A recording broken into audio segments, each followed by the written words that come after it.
The COP26 climate conference held in Glasgow, Scotland, is now coming to an end after almost 2 weeks of discussion and global protests calling for more action. Leaders say, though, there was some headway made at the conference. Two of the world's biggest polluters, the U.S. and China, have pledged to work together on climate change. Natalie Brand reports from the White House.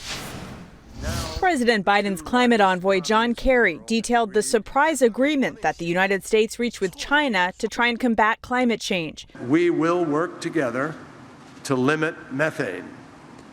Methane emissions, a greenhouse gas up to 80 times more destructive, more potent than CO2.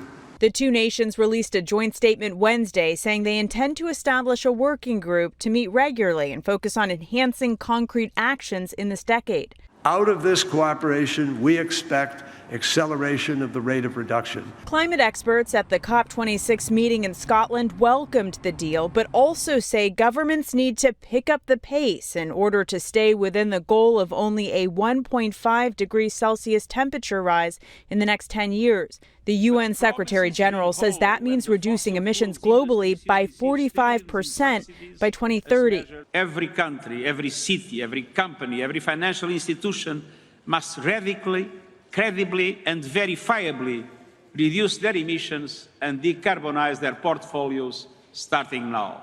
President Biden is expected to meet virtually with China's President Xi as early as next week. In Glasgow last week, the president criticized Xi for not attending the climate summit.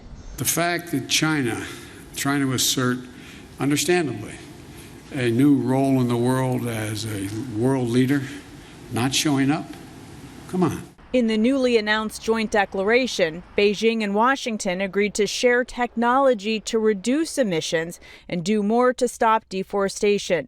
Natalie Brand, CBS News, the White House.